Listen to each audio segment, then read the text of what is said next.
पहली बात,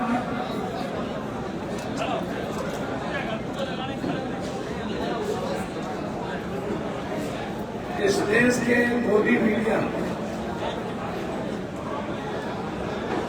और अंधभक्तों ने जितनी गालियां हमारे नेता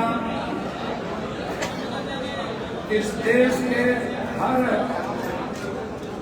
जाति, धर्म, मजहब, हर भाषा की आवाज, संविधान और लोकतंत्र बचाने की एकमात्र आवाज जो आज इस देश के 140 करोड़ लोगों की पीठ बन चुकी है। आजाद हिंदुस्तान के बाद बाबा साहब अम्बेडकर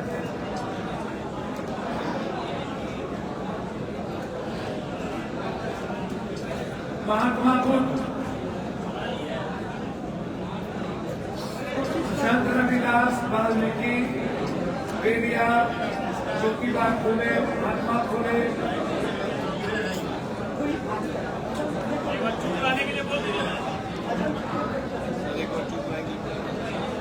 फिर हम बार बार बोले प्रेमचंद जी, प्रेमचंद जी, इन लोगों को बोलिए चुप रहने के लिए, खाना वाले को, भैया प्लीज चुप रहिए, गेट लगा दीजिए, हम पैर पकड़ते हैं, प्रेस कॉन्फ्रेंस के बाद बोलिए। जितेंद्र, तुम तो हद ज्यादा करते हो, भैया बोलो चुप रहने के लिए।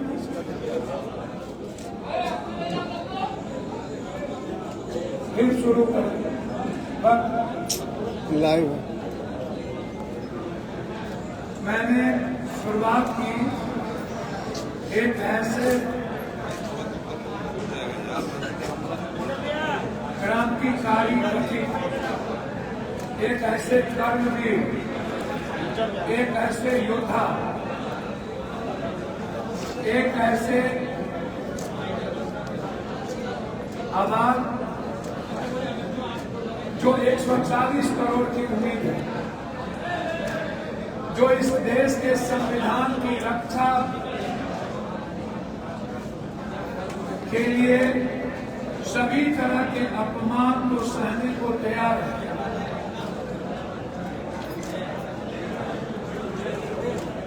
मैं अपने नेता, प्रिय नेता, जो इस मुल्क के 10,000 किलोमीटर चलकर समाज के उस तबके को समझने, जानने का प्रयास किया, जो मजदूर, जो गरीब, जिनके बारे में कभी बाबा साहब अम्बेडकर सपना देखते, जिनके परिवर्तन के लिए ज्योतिबा फुले, पेरियार, सावित्रीबाई फुले, वाल्मीकि, संत रविदास, महात्मा बुद्ध से लेकर ऐसे हर लोग, चाहे वो शहीद जगदेव बाबू हों, चाहे कर्पूरी ठाकुर जी हों, चाहे शहीद सूरज नारायण सिंह जी हों, चाहे राजकवि दिनकर हों, चाहे पंडित जगन्नाथ शर्मा हों, चाहे मंडल कमीशन के लिए कुर्बानी देने वाले बीपी सिंह, सभी लोगों ने इस देश के अंतिम व्यक्ति के लिए जो लगातार प्रयास किए, उनकी आर्थिक सामाजिक आजादी की, जिसमें सबसे बड़ी भूमिका हमारे सुभाष चंद्र बोस की है, और आम आदमी की मिनिमम रिक्वायरमेंट और फंडामेंटल राइट, जिसको ग्रंथ के रूप में इस सदी के महानायक बाबा साहब अम्बेडकर ने जो संविधान बनाया, जिसमें इक्वल जस्टिस और इक्वल फ्रीडम की बात की, उस आवाज को किसी ने बुलंद किया कि वो राहुल गांधी जी। आज देश के हर वर्ग और समुदाय के लोगों ने ये एक्सेप्ट किया, चाहे वो मंडल कमीशन लागू होने के बाद बीजेपी ने उसका सबसे ज्यादा पूर्व विरोध किया, मनु स्मृति जैसे मुद्दों पर बीजेपी ने जिस तरीके से बाबा साहब अम्बेडकर को अपमानित किया और आज तक सामाजिक व्यवस्था के तहत समाज के सबसे कमजोर गरीब व्यक्ति पर जिस तरीके से इस जीवन के अधिकार पर, उनके जीने के तरीके पर, उनकी संस्कृति पर हमला हुआ था और तब एक विचारधारा जन्म ली थी वो। तब से लेकर के आज तक आजादी के बाद जिस 90% लोगों की भागीदारी नहीं थी, आर्थिक में साझेदारी नहीं थी, हिस्सेदारी नहीं थी, यह सवाल जिसकी जितनी जनसंख्या उतनी भागीदारी आरक्षण में हो, यह सवाल सदियों से उठता रहा है कि हम किसी भी कीमत पर निजी क्षेत्र में आरक्षण हो, किसी भी कीमत पर राजनीतिक हिस्सेदारी हो, किसी भी कीमत पर शैक्षणिक हिस्सेदारी हो, सामाजिक हिस्सेदारी हो। जब बीपी सिंह ने मंडल कमीशन लागू किया तब से लेकर आज तक समाज के लोगों को न्याय नहीं मिली और राहुल गांधी जी के आने के बाद लगातार राहुल गांधी जी इस देश के अंतिम व्यक्ति की हिस्सेदारी की बात कर रहे हैं, अंतिम व्यक्ति की राजनीतिक भागीदारी की बात कर रहे हैं, अंतिम व्यक्ति की साझेदारी की बात कर रहे हैं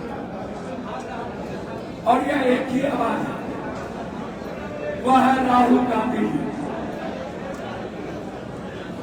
और एक ऐसी कांग्रेस पार्टी जो 10,000 किलोमीटर चल के आम आदमी की पार्टी बनाने का प्रयास हमारे नेता राहुल गांधी ने किया। आज एक उम्मीद जगी है इस देश के गरीबों, मजदूरों, किसानों, महिलाओं, बेरोजगारों की, पलायन करने वालों की, यदि उन्हें आर्थिक आजादी की हिस्सेदारी मिल सकती है तो उसकी आवाज राहुल, यदि मुझे शैक्षणिक आजादी मिल सकती है तो राहुल गांधी, यदि मुझे राजनीतिक हिस्सेदारी मिल सकती है तो राहुल गांधी। यह सवाल आज बहुत बड़ा है। मैं आपसे एक आग्रह करना चाहता हूं, इधर यदि बाघ का खाल पहन ले तो शेर नहीं होता।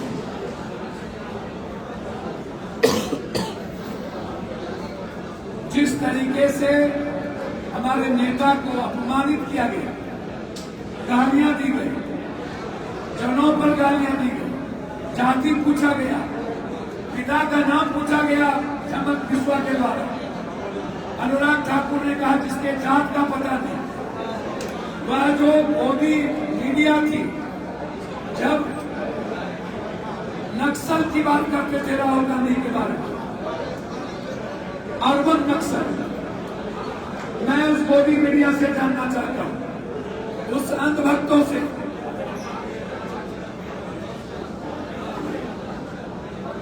क्या आप अर्बन नक्सल नरेंद्र मोदी जी से को नहीं कहेंगे? क्या आप मोदी जी की जाति नहीं पूछेंगे?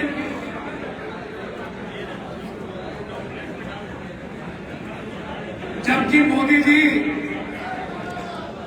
का ये वही जुमलेबाजी है जैसे पाकिस्तान का पानी रोक दिया गया और एक फुट पानी नहीं रुका,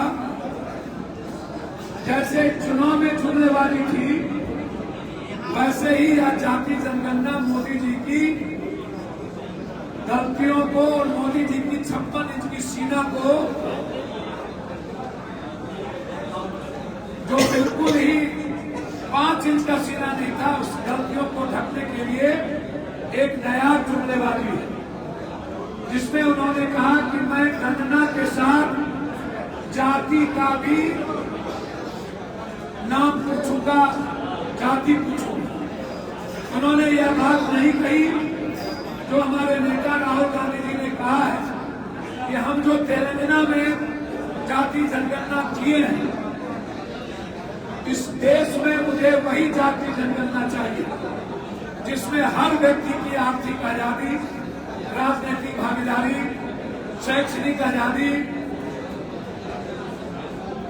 हर तरह की आजादी में उनकी भूमिका हो, जो भारत को बनाने में जिसकी भूमिका सबसे ज्यादा। और मोदी जी ने इन बिंदु पर कुछ नहीं कहा।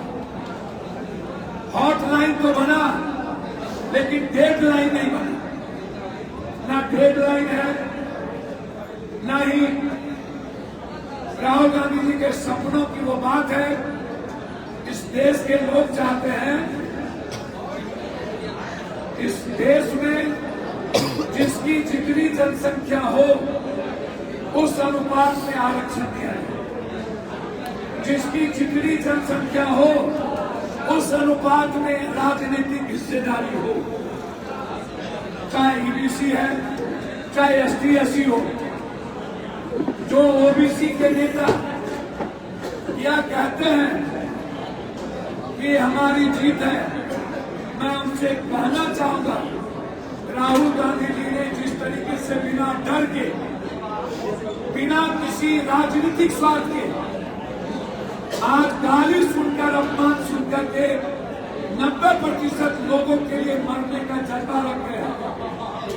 क्या इस देश के पीएम एसटी एससी और ईबीसी को पीएम बनाएंगे?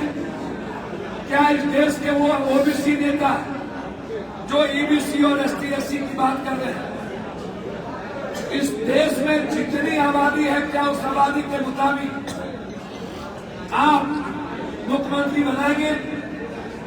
या सोच है मेरे नेता की, सिर्फ पीठ में थपथपाई। राहुल गांधी जी ने पहले ही कह दिया, हमें बिहार मॉडल नहीं चाहिए।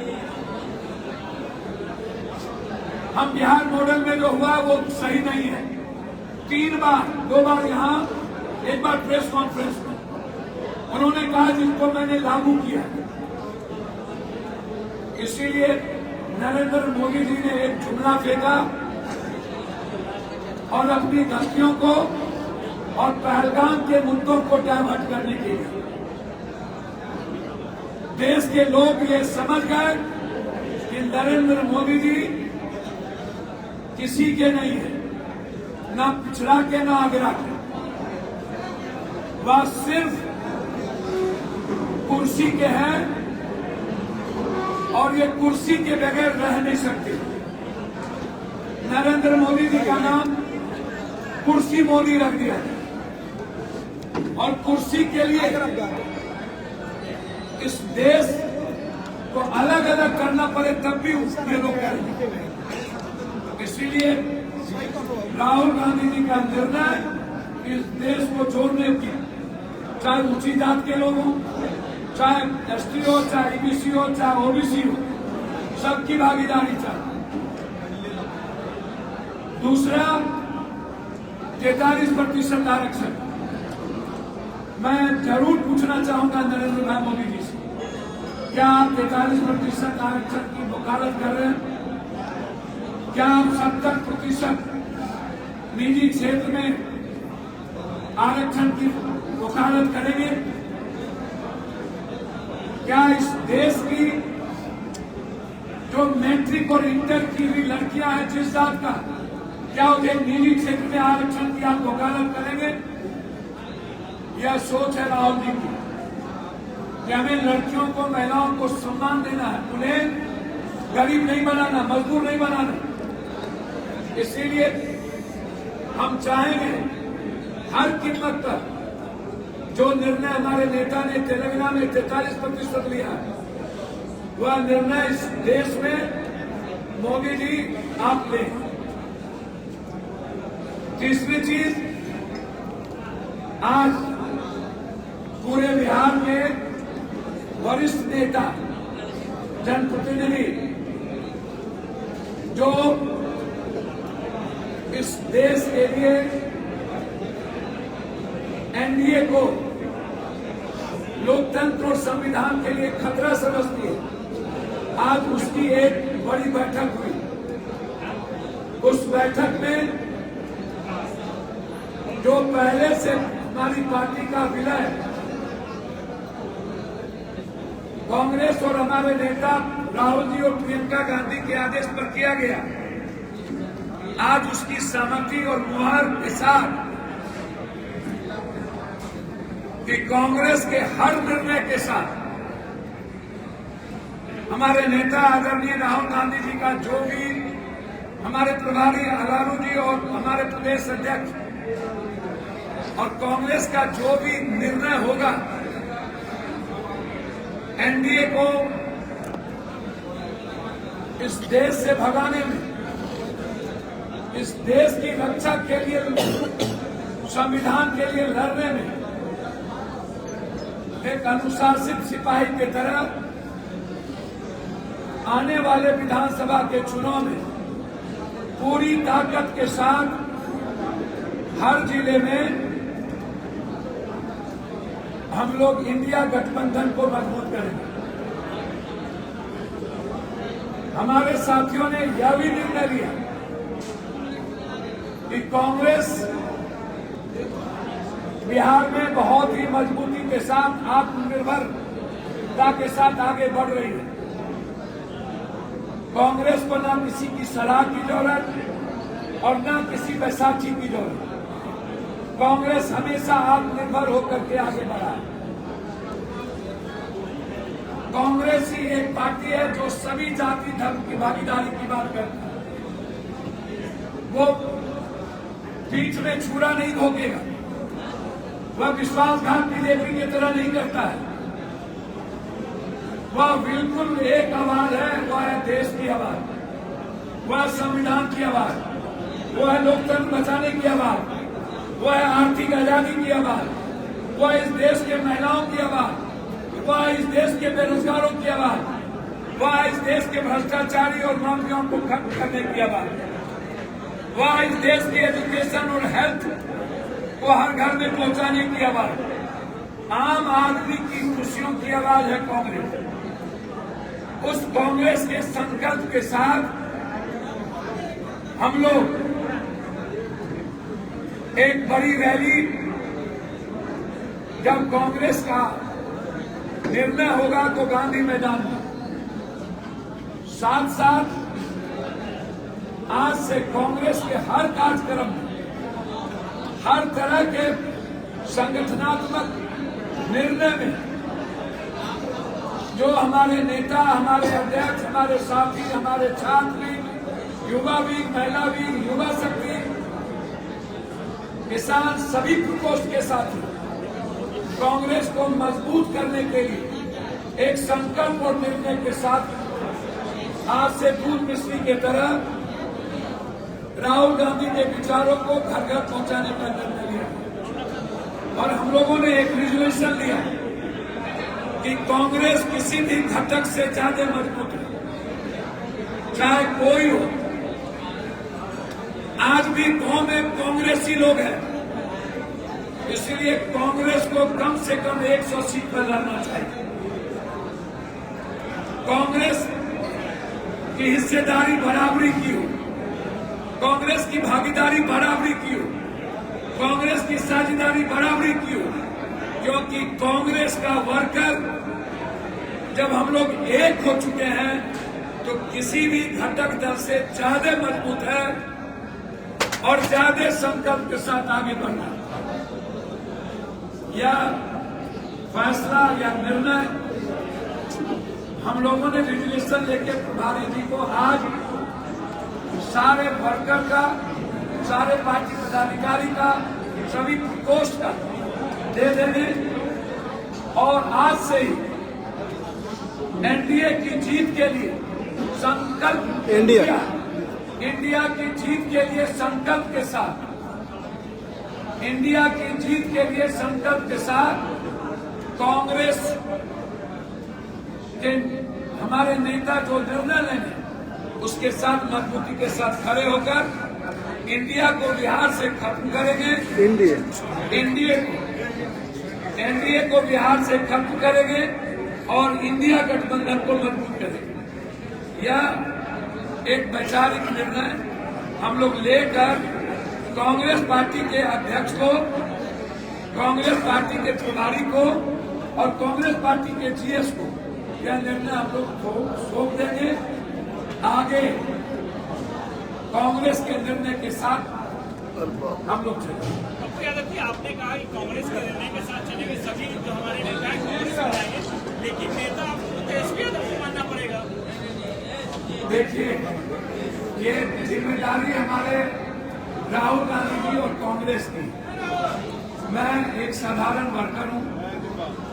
मैं कांग्रेस को गिलाड़ी की तरह मजबूत करने का हमारे पार्टी का निर्णय है। जो निर्णय हमारे नेता लेंगे, प्रभारी लेंगे, हम उसके साथ खड़े होंगे। हर पार्टी के नेता को, हर पार्टी के नेता और पार्टी का वर्कर अपने नेता का निर्णय लेते हैं।